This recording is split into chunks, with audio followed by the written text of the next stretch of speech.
Shalom sahabat Bakti Channel yang terbaik.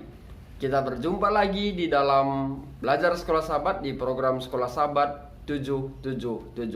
Belajar Sekolah Sahabat 7 menit selama 7 hari setiap jam 7 malam.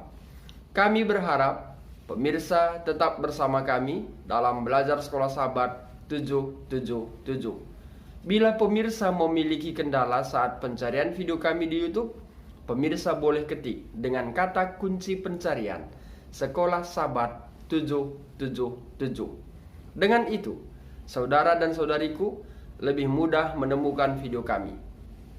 Kita telah tiba di pelajaran hari Rabu 5 Januari dengan judul Yesus adalah Imam Besar kita. Mari kita awali dengan doa. Bapa di sorga, hadirlah di dalam hati dan pikiran kami untuk memahami pelajaran Sekolah Sahabat di dalam pelajaran hari Rabu, pelajaran kedua, kuartal 1 tahun 2022. Kiranya melalui pelajaran ini menuntun iman kami untuk lebih setia bagi Tuhan. Berkati semua pemirsa, rancangan yang terbaik Tuhan berikan bagi mereka. Ampunkan kami dari setiap kesalahan kami. Di dalam anak-Mu Yesus kami berdoa dan mengucap syukur. Amin. Saudara dan saudariku, di dalam nama Tuhan Yesus, pelajaran Sekolah Sahabat kita mengajak kita membaca Ibrani pasal 5 sampai pasal 7. Di sana memperkenalkan ada dua fungsi dari Yesus. Dia adalah imam besar kita. Penulis menjelaskan bahwa hal ini memenuhi janji yang telah Allah buat kepada raja keturunan Daud yang dijanjikan bahwa dia akan menjadi imam untuk selama-lamanya menurut peraturan Melkisedek. Mazmur 110 ayat 4, demikian juga Ibrani 5 ayat 5 sampai 6. Bacalah Imamat 1 ayat 1 sampai 9, Imamat 10 ayat 8 sampai 11, Malaki 2 ayat 7, Bilangan 6 ayat 22 sampai 26, Ibrani 5 ayat 1 sampai 4. Fungsi apa yang dijalankan oleh imam? Imam diangkat atas nama manusia untuk mewakili mereka dan mengantarai hubungan mereka dengan Allah dan hal-hal yang berkaitan dengannya. Imam adalah seorang perantara. Ini berlaku untuk setiap sistem keimamatan, baik Yahudi, Yunani, Romawi, atau lainnya.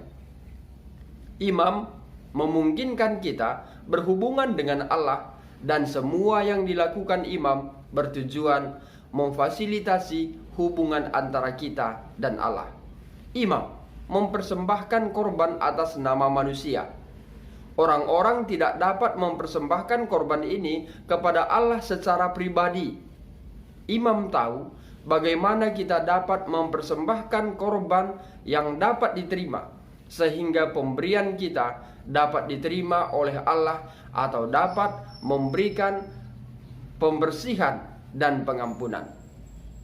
Para imam juga mengajarkan hukum Allah kepada orang-orang. Mereka ahli di dalam perintah Allah dan bertanggung jawab untuk menjelaskan dan menerapkannya. Akhirnya, para imam juga memiliki tanggung jawab memberkati dalam nama Yahweh melalui mereka.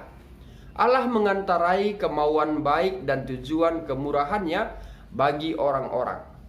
Saudara dan saudariku di dalam nama Tuhan Yesus, namun harus kita ketahui, dalam 1 Petrus 2 ayat 9, kita melihat sesuatu yang lain, di mana kita orang-orang yang percaya kepada Yesus disebut imamat yang rajani.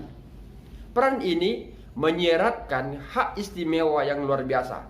Imam bisa mendekati Allah di tempat kudus. Sekarang ini kita dapat mendekati Allah melalui doa dengan keyakinan.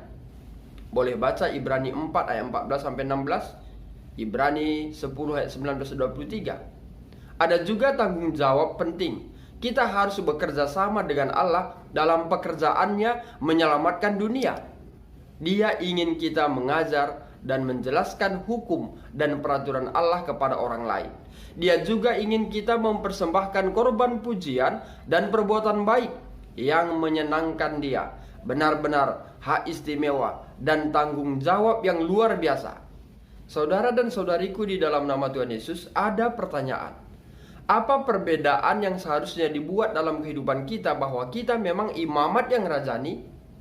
Bagaimana seharusnya kebenaran ini mempengaruhi cara hidup kita? Saudara dan saudariku dalam nama Tuhan Yesus, semoga melalui pelajaran ini mengingatkan kita, menyadarkan kita bahwa saudara dan saya adalah seorang imam yang mempunyai akses yang lebih kuat dan lebih dekat dengan Tuhan melalui doa. Dan bukan itu saja, kita juga mengetahui kebenaran firman Tuhan untuk disampaikan kepada orang-orang yang ada di sekeliling kita. Semoga melalui pelajaran ini membawa hubungan kita lebih baik dengan Tuhan. Mari kita tutup dengan doa. Bapa di sorga, terima kasih berkat-Mu menjadi bagian kami. Semoga pelajaran ini akan menuntun iman percaya kami untuk lebih setia bagi Tuhan. Tuhanlah memberkati semua pemirsa di dalam kesehatan, di dalam pekerjaan. Apabila ada yang berulang tahun hari ini, Tuhan berkati. Penuhkan sukacita mereka karena mereka merasakan bagaimana kasih Tuhan menuntun mereka sepanjang hidupnya. Berikanlah kiranya rancangan damai sejahtera bagi mereka. Bila dalam keadaan sakit, Tuhan sembuhkan. Apabila dalam keadaan duka, Tuhanlah kiranya memberikan penghiburan sejati, agar mereka dapat berserah sepenuhnya hanya kepada Tuhan. Bila mereka dalam keadaan masalah, Tuhanlah kiranya berikan jalan keluar. Bila mereka dalam keadaan bimbang dan hati cemas, Tuhanlah kiranya menguatkan mereka. Terima kasih Tuhan. Banyak yang harus kami pinta, namun Tuhan mengetahui apa kebutuhan kami, dan Tuhan akan memberikannya sebagaimana Tuhan kehendaki. Terpujilah nama Tuhan. Dalam anak-Mu Yesus kami berdoa dan mengucap syukur. Amin. Saudara dan saudariku dalam nama Tuhan Yesus, demikian pelajaran sekolah sahabat kita untuk hari ini. Saya Pendeta Resta Karo-Karo pamit undur diri. Akhir kata saya sampaikan.